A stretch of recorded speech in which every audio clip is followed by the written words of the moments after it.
हाँ, यही वो एग्ज़ाम है जो एक आपके सामने फिर से एक अपॉर्च्युनिटी लेके आया है और इस एग्ज़ाम में काफ़ी स्टूडेंट ऐसे हैं जो सोच रहे हैं कि क्या हम इस बचे हुए दिन में इन एग्ज़ाम को निकाल सकते हैं? ये जो हमारे पास एग्ज़ाम है, क्या इसको निकाला जा सकता है? क्योंकि हमारा तो सर आरआरबी पीओ भी अच्छा नहीं गया, आरआरबी क्लर्क भी अच्छा नहीं गया और आईबीपीएस क्लर्क भी अच्छा नहीं गया। सारी बातों को साइड में रखते हैं क्योंकि अगर आप साइड में नहीं रखोगे तो इसमें आप उतना बेहतर परफ़ॉर्म नहीं कर पाओगे जितना आप कर सकते हैं, ठीक है? बहुत ज़्यादा वीडियो बड़ा ना करते हुए मैं सीधा टॉपिक पे चलता हूँ। मैं यशराज सिंह चौहान स्वागत करता हूँ आप सभी का वेटरन यूट्यूब चैनल पर। अगर आप लोग नए हैं तो चैनल को सब्सक्राइब कर लेना और अगर पुराने हैं तो वीडियो को लाइक कर दीजिएगा। ठीक है भाई। देखो, सबसे पहले हमारे पास जो रिमेनिंग डेज़ बचे हुए हैं, इस रिमेनिंग डेज़ में हमारे को क्या करना है? अब सबसे पहले आपको दिमाग से ये हटाना पड़ेगा कि आपका जो प्रीवियसली एग्ज़ाम है, वो बेकार गया है, अच्छा गया है या मॉडरेट गया है, जिस भी लेवल का वो एग्ज़ाम गया है, आपके पास एक फ्रेश एग्ज़ाम है और इसको देने के लिए आपके पास कुछ चुनिंदा दिन बचे हुए हैं और उस दिन में आपको क्या करना है और क्या नहीं करना है, वो दोनों की समझ आपको होना चाहिए, जिससे कि वही गलती हमारी रिपीट फिर से ना हो जाए। ठीक है?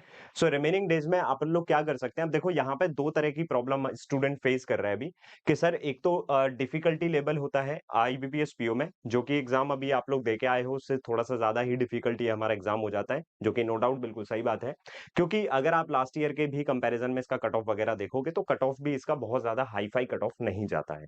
तो आपको कहीं न कहीं उसके इर्द-गिर्द रहते इस चीज़ की प्रिपरेशन करना है और डेफिनिटली आप इस चीज़ को कर सकते हैं। दूसरी चीज़, यहाँ पे जो रिमेनिंग डेज़ हैं, आपको उस समय में अपने आप को डिमोटिवेट नहीं रखना है। अगर आप ये सोच रहे हो कि यार मेरे मॉक में मार्क्स बहुत कम आ रहे हैं, तो मॉक में मार्क्स बेटा सभी के लोगों के सेम आ रहे हैं और कम ही आ रहे हैं।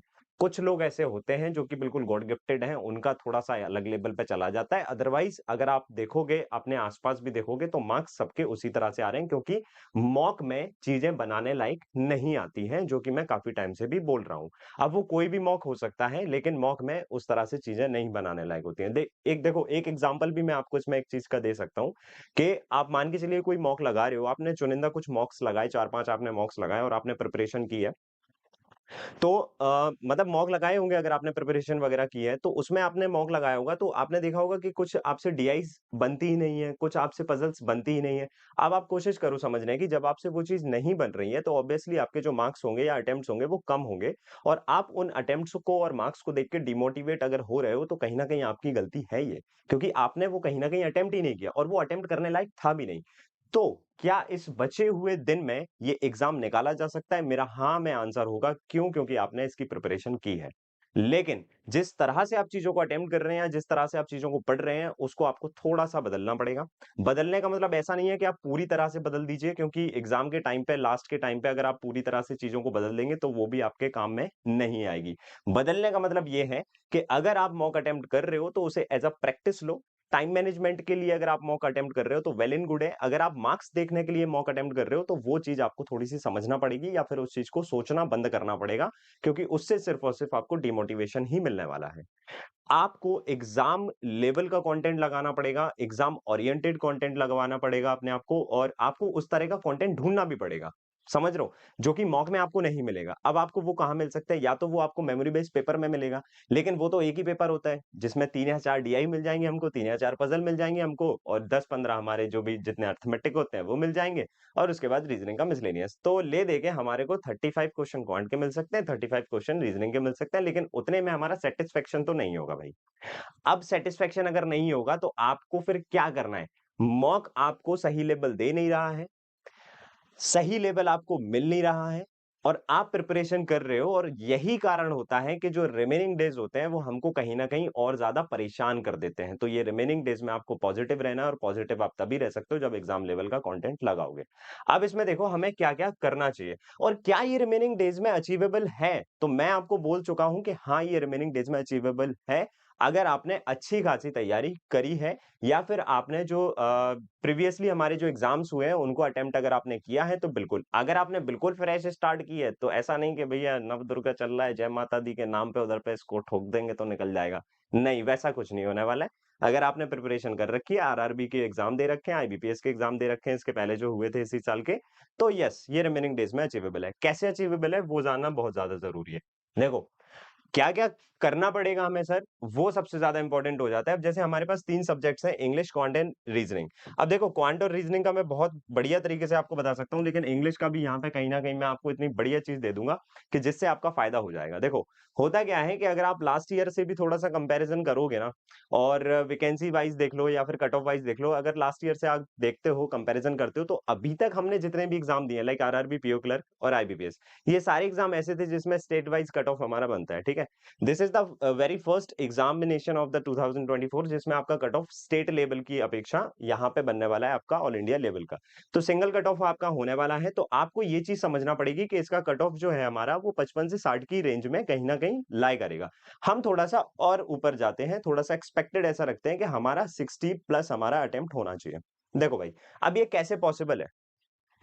इंग्लिश में अगर आप देखते हो, इंग्लिश में कहानी क्या है कि गिरी से गिरी अगर आपकी हालत है ना, लाइक बिलो एवरेज भी अगर आप हो, तो अगर आप देखो सबसे पहले तो आपको ये समझना पड़ेगा कि बहुत ही बुरी हालत अगर हो रखी है, तो फिर हमें कहीं न कहीं उस चीज़ को सीखना पड़ेगा। हम इस रिमेनिंग डेज़ में बात उन स्टूडेंट्स की कर रहे हैं, जिनका अच्छा खासा मतलब एवरेज हो या फिर थोड़ा बहुत एवरेज के आस-पास अगर आप लाई कर रहे हैं, तो भी आप इंग्लिश में आराम से 10 से 12 स्कोर कर सकते हो। ये बहुत बुरी हालत वाले स्टूडेंट मैंने बोले हैं। लेकिन अगर आपका थोड़ा-सा एवरेज भी है इंग्लिश, तब भी आउट ऑफ 30 आप लोग वहाँ पे 15 से 18 या 20 के आसपास स्कोर ला सकते हैं। कोशिश ये कीजिएगा कि जितने भी अटेम्प्ट आप करें, वो अटेम्प्ट आप एक्यूरेसी से करें, कोई भी क्वेश्चन वहाँ पे जय माता दी मत लगाएँ। समझ में आ रहा है? अगर आपको 15 क्वेश्चन आ रहे हैं, आप 15 ही कीजिए, 20 क्वेश्चन आ रहे हैं, 20 ही कीजिए, 30 क्वेश्चन अगर आपको पूरे एक्यूरेटली आ रहे हैं, तो आप 30 भी कर सकते हैं और ये पॉसिबल है क्योंकि इंग्लिश काफ़ी एग्ज़ाम में अगर देखा जाए, अभी कुछ मेंस के एग्ज़ाम भी हमारे पास हुए आरआरबी, पीओ के और आरआरबी क्लर्क के, उसमें भी मेंस में भी इंग्लिश ऐसा आ रहा है जो कि डूएबल फॉर्म में है। तो आप इंग्लिश में इतना ज़्यादा परेशान मत हो, अगर आप एवरेज हैं, बिलो एवरेज हैं या फिर अबव एवरेज हैं, तो फिर तो कोई दिक्कत वाली बात है ही नहीं। कोशिश आपको ये कर रहे हैं क्वांट और रीजनिंग में कि करीबन-करीबन 25 प्लस दोनों में अटेम्प्ट आपके हो जाएँ उस 20 मिनट में, ठीक है? अब आप बोलोगे सर ये पॉसिबल नहीं है, तो मैं भी बोलूँगा हाँ, ये मॉक में पॉसिबल नहीं है। आपका जो पॉसिबल ना होने का जो सबसे बड़ा मत रहता है ना या जो तर्क रहता है, वो कहीं न कहीं मॉक से रिलेट करके रहता है। तो मैं भी बोल सकता हूँ कि 20 मिनट में ये वाला 25 क्वेश्चन और 20 मिनट में इसके 25 क्वेश्चन ये पॉसिबल नहीं है, बिल्कुल भी नहीं है। क्योंकि मॉक में बनाने योग्य चीज़ें आ ही नहीं रही हैं। तो कहीं न कहीं हमको ये भी समझना पड़ेगा कि मॉक में बनाने योग्य चीज़ है नहीं। आप बोल रहे हो कि सर 20 मिनट में 25 क्वेश्चन ये पॉसिबल है। तो हम इस चीज़ की प्रैक्टिस कैसे करेंगे और कहाँ से करेंगे? तो देखो 2 चीज़ें हैं। एक चीज़ वो है जो आप लोग शायद से नहीं भी करोगे इस लास्ट के टाइम में, लेकिन तब भी मैं आपको बता दूँगा और एक चीज़ वो है जो कि आप सभी लोग कर सकते हैं और मेरा भी उसमें कुछ ना कुछ कंट्रीब्यूशन रहेगा। ठीक है भई? इंग्लिश का सॉर्टेड है। क्वांट और रीजनिंग में अगर हमें 25-25 मार्क्स लेके आना है, तो ये क्या पॉसिबल हो सकता है? वो 25-25 यानी कि 25 से प्लस भी जा सकते हो। आप रीजनिंग में 25 प्लस भी जा सकते हो, क्वांट में भी 25 प्लस जा सकते हो, अगर आपने एग्ज़ाम के लेवल को थोड़ा-सा समझ लिया और एग्ज़ामिनर की साइकोलॉजी अगर आपने थोड़ी-सी समझ ली। ठीक है? अब देखो, यहाँ पे मैंने ना कुछ चीज़ें हैं, जैसे एक तो है अपना आईबीपीएस पीओ का एसेंट बैच। अब ये बैच को मैं थोड़ा-सा साइड में रख रहा हूँ। मैंने बोला था ना, एक बात तो आप मानोगे मेरी और एक बात नहीं मानोगे। अब बैच की मैं बात करूँगा बिल्कुल बाद में, ठीक है? इस वाले को तो छोड़ ही दो। यहाँ पे सबसे पहले मैं कुछ क्लासेस यहाँ पे आपके लिए लगा देता हूँ। अब देखो इनको फॉलो करना ना करना आपके ऊपर है। अब जैसे हमारी पहली एक होती है मैराथन क्लास। अब मैराथन क्लास के बारे में मैं बता देता हूँ जिनको नहीं पता है। हर एग्ज़ाम के पहले चाहे वो मेंस का एग्ज़ाम हो, चाहे वो प्रीलिम्स का एग्ज़ाम हो, अब ये वाला जो सिलसिला था, ये तो बहुत ही ज़्यादा पैक हमारा महीना था, तो इस वाले में थोड़ा-सा नहीं हो पाया। अगर आप देखोगे, तो मैराथन क्लासेस जो हैं, हर एग्ज़ाम के पहले वेटरन चैनल पे होती हैं, जो कि क्वांट और रीज़निंग दोनों ही सब्जेक्ट्स की होती हैं। तो इसमें मैं आपको उस लेवल की चीज़ें कराऊँगा। अब जैसे मान के चलिए मैराथन हम लोग कर रहे हैं डीआई की। अब डीआई की जब मैराथन होगी, तो इसमें डीआई में वही टाइप की डीआई होंगी, जो आईबीपीएस, पीओ में आती हैं। विश्वास मानो ना मानो, अगर आपने ये जो चुनिंदा क्लासेस लास्ट के टाइम पे जो होती हैं, जो रिमेनिंग डेज़ की हम लोग बात कर रहे हैं ना, कि रिमेनिंग डेज़ में हमको क्या-क्या करना पड़ेगा। तो इन रिमेनिंग डेज़ में आपको करना है ये मैराथन। आप विश्वास मानिए कि अगर आपने ये क्लासेस करी, तो इन क्लासेस के बाद से आपको इधर-उधर कहीं भटकने की ज़रूरत नहीं पड़ेगी। आप मॉक लगा रहे हो, बिल्कुल लगाइए, उससे टाइम मैनेजमेंट आपका बहुत तगड़ा होगा। लेकिन अगर आप क्लास करोगे, तो इन क्लासेस से एक तो आपको एग्ज़ाम लेवल का कंटेंट मिलेगा, दूसरा आपकी एक अप्रोच सटीक होगी, क्योंकि मॉक में आप अपने अनुसार अटेम्प्ट कर रहे हो। अब आपकी जो अप्रोच है, जो आप सीख चुके हो, आप उसी को ही उधर पे एग्जीक्यूट करेंगे, राइट? लेकिन यहाँ पे आप उन सारी चीज़ों को और भी एक्सप्लोर कर पाओगे, वो तरीके, वो एग्ज़ामिनर का जो एक बिहेवियर होता है, उसको कैसे टैकल करना है या किस टाइप की वो डीआई पूछेगा हमसे या किस टाइप की वो पज़ल पूछेगा हमसे, वो सारी चीज़ें आप क्लास में आके यहाँ पे चुनिंदा कुछ ही चीज़ें मैं ऐसी लूँगा जो कि एग्ज़ाम लेवल की ही होती हैं। मतलब कुछ मतलब कि मैराथन्स जो होंगी वो हमारी लिमिटेड होंगी। ऐसा नहीं होगा कि मैं डेली मैराथन ही ले रहा हूँ, क्योंकि वो भी फिर बहुत ज़्यादा ओवरडोज़ हो जाएगा, है ना? तो यहाँ पे डीआई की मैराथन हो गई, पज़ल की मैराथन हो गई, पज़ल के बाद में हमारी अरिथमेटिक की मैराथन हो गई। ठीक है? फिर इसके बाद हमारी मिसलेनियस की मैराथन हो गई, तो ये कुछ हम लोग मैराथन यहाँ पे करेंगे और अगर ज़रूरत पड़ेगी तो इनकी 2-2 मैराथन भी कर सकते हैं, लाइक डीआई की 2 मैराथन कर देंगे हम लोग, अरिथमेटिक की 2 मैराथन कर देंगे और पज़ल की भी 2-2 मैराथन कर देंगे, जिससे कि आपको एग्ज़ाम लेवल का बिल्कुल सटीक कंटेंट एक जगह मिल जाए। अब इस वीडियो में आपको ये कंटेंट तो मिलेगा ही मिलेगा। अब आप पूछ रहे होंगे कि सर ये चीज़ आपकी स्टार्ट कब से करोगे और कैसे ये हम लोग इस चीज़ को इसका फ़ायदा उठा पाएँगे? तो देखो मैराथन देखने का एक तरीका भी होता है। अगर आप सोचोगे ना कि मैराथन है, अरे सर मज़ा आ जाएगा, बिल्कुल मैराथन मैराथन हो जाएगा, तो उससे कुछ नहीं होता है दोस्त। इनको देखने का एक तरीका होता है। आप सबसे पहले क्या करेंगे, वेटरन यूट्यूब चैनल पर ही लास्ट ईयर का 2023 का आईबीपीएस पीओ का मेमोरी बेस्ड पेपर डला हुआ है। ठीक है? 3 या 4 वीडियो ऐसे डले हुए हैं जिसको आपको आज ही के आज देखना है, ये वीडियो देखने के तुरंत बाद। सबसे पहले वो मेमोरी बेस्ड पेपर आपको देखना है, उसके बाद में उस मेमोरी बेस्ड पेपर से बेस्ड मैंने कुछ डीआईज़ आपको कराई हैं, जिस टाइप की डीआई एग्ज़ाम में पूछी गई थी। आपको वो डीआई वाला वीडियो देखना पड़ेगा एक बारी, है ना? जब आप वो चीज़ देख लोगे ना, तब आपको पता पड़ेगा कि एक्चुअल में एग्ज़ाम में चीज़ें आ कैसी रही हैं। अब मैराथन देखने का फ़ायदा किसे मिलता है और किस तरह से वो मैराथन देखना होती है। अगर आप सोच रहे हो कि मैं मैराथन को खोल लूँ और वहाँ पे मैं भी सॉल्व करवाता जा रहा हूँ और आप भी सॉल्व करते जा रहे हो, तो फिर वो फ़ायदा नहीं देगा। आप यहाँ पे अगर आए हो क्लास में, तो आपको अप्रोच सीखना पड़ेगी दोस्त, समझ रहे हो? आपको एग्ज़ामिनर वाली अप्रोच वहाँ पे अप्लाई करना पड़ेगी, तब वो 20 मिनट में तुम्हारे 25 क्वेश्चन अब पॉसिबल हो पाएँगे। अब तुम सोच रहे हो कि नहीं यार, हम तो यहाँ पे आएँगे, सिर्फ हमें मटेरियल चाहिए, हमको सीखना कुछ भी नहीं है, हमें सिर्फ मटेरियल चाहिए। तो मटेरियल सिर्फ से कुछ नहीं होता है दोस्त। आपको पार्टिकुलरली ये भी समझना पड़ेगा कि डीआई जो आती है वो आपसे क्यों नहीं बनती है, आप क्यों डर जाते हैं उनसे। आपको ये समझना पड़ेगा कि डीआई का डायरेक्शन पढ़ना कैसे होता है, उसका डायरेक्शन का कनेक्शन ग्राफ से और ग्राफ का क्वेश्चन से कनेक्शन कैसे बैठाना होता है। आपको ये समझना पड़ेगा कि वो जो डीआई के बड़े-बड़े क्वेश्चन आते हैं, उससे डरना क्यों नहीं है। क्योंकि अभी जब हम वो बड़े क्वेश्चन्स देख रहे हैं, तो हमारे को डर लग रहा है। आपको ये समझना पड़ेगा कि अगर हम इकट्ठी 10 पज़ल्स देख रहे हैं, तो उन 10 में से कौन-सी ऐसी पज़ल है जो हमको सिलेक्ट करना है। तो लास्ट में जो ये मैराथन क्लासेस होती है ना, ये मैराथन क्लासेस आपको यही बताती हैं और कहीं न कहीं स्टूडेंट्स को भी इसी से फ़ायदा होता है और जिन लोगों ने इन चीज़ों को फ़ॉलो किया है, डेफ़िनिटली उनको उनके अंदर ये एक एबिलिटी भी डेवलप हुई है कि हमें किस तरह से क्वेश्चन एग्ज़ाम में सिलेक्ट करना होते हैं। ख़ासकर ये मेंस में बहुत काम में आता है, लेकिन प्रीलिम्स में कहीं न कहीं वो अप्रोच जो एक फ़ास्ट अप्रोच होती है, जो स्पीड वाली अप्रोच होती है, क्योंकि हर क्वेश्चन आपको सेम अप्रोच से सॉल्व नहीं करना है। डीआई के क्वेश्चन में काफ़ी बारी आपने देखा भी होगा और काफ़ी लोग बोलते भी हैं कि पाँचों के पाँचों क्वेश्चन बनाने योग्य नहीं होते हैं। अगर आप उसमें से 4 क्वेश्चन भी बना लेते हैं, 3 क्वेश्चन बना लेते हैं, तो फिर आप आगे बढ़ सकते हैं, अगर उसमें कोई 2 बड़े क्वेश्चन आ जाए। बट ऐसा नहीं है। एग्ज़ामिनर ने काफ़ी सारी चीज़ें चेंज की हैं और वो अपने अकॉर्डिंग करता है। वो इसलिए नहीं करता है कि आप डीआई में आओ और 4 क्वेश्चन, 3 क्वेश्चन बनाओ और बाकी क्वेश्चन छोड़ दो। नो। हर क्वेश्चन को करने का एक तरीका होता है और वो तरीका किसी भी तरह से बदला जा सकता है। समझ में आ रहा है? क्योंकि आपको नहीं पता कि वहाँ पे आपसे 5 क्वेश्चन किस तरह के पूछे जा रहे हैं। क्या वो पाँचों क्वेश्चन एक ही तरह से पूछे जा रहे हैं? नो, बिग नो है। इस चीज़ के लिए तो बिल्कुल भी हम लोग नहीं बोल सकते कि पाँचों क्वेश्चन सेम तरीके से अप्रोच होंगे उसके। हर क्वेश्चन में एक अलग अप्रोच होती है और वो अप्रोच हमको सीखना है और ये बिल्कुल फ़ास्ट तरीके से सीखना है, इसलिए मैराथन में ये फ़ायदा देती है आपको चीज़, कि आपको आना है वहाँ पे और उस चीज़ को फ़ास्ट तरीके से समझना है। अगर आपसे 10 पज़ल करवाई जा रही हैं और 10 पज़ल में से आपको सिलेक्ट करने के लिए बोला जाता है कि आप सबसे पहले इसको बिना सॉल्व किए सिलेक्ट कर लीजिए, तो आप बोलोगे कि सर ये तो कुछ पॉसिबल ही नहीं है, बट ये पॉसिबल है दोस्त। आप यहाँ पे आओगे ना जब मैराथन क्लासेस में, तो आप सबसे पहले यही चीज़ सीखोगे, तो इसलिए आपको ये क्लास में आना है। और देखो सिंपल सी बात ये है, आपको मॉक में कंटेंट एग्ज़ाम लेवल का मिल नहीं रहा है, आप खुद से प्रैक्टिस कर रहे हो, आपको वो पता नहीं पड़ रहा है किस लेवल की हमारे को प्रैक्टिस करना है। तो इसी वजह से आप लोग थोड़ा-सा परेशान भी हो। एज़ अ टीचर मेरी एक ज़िम्मेदारी है कि भाई मैं अपने स्टूडेंट्स को तो वो लेवल पढ़ा के भेजूँगा एग्ज़ाम में, जिस लेवल की उनको एग्ज़ाम में चीज़ें पूछी जाएँगी। अब मान के चलिए कि अगर आप बहुत ज़्यादा हाई-फाई लेवल पढ़ के जा रहे हैं, जैसे मान के चलो पेट हमारा एक ही है, खाने की थाली रख दी 4 और ये चारों खाना पड़ेगी, तो पॉसिबल नहीं है, हमारी कैपेसिटी इतनी है नहीं भाई पेट की। तो सेम दिमाग की भी कैपेसिटी इतनी है नहीं। तो दिमाग की जो कैपेसिटी है, उसी चीज़ की टेस्टिंग एग्ज़ामिनर करेगा और आपको उसी लेवल का पढ़ना पड़ेगा।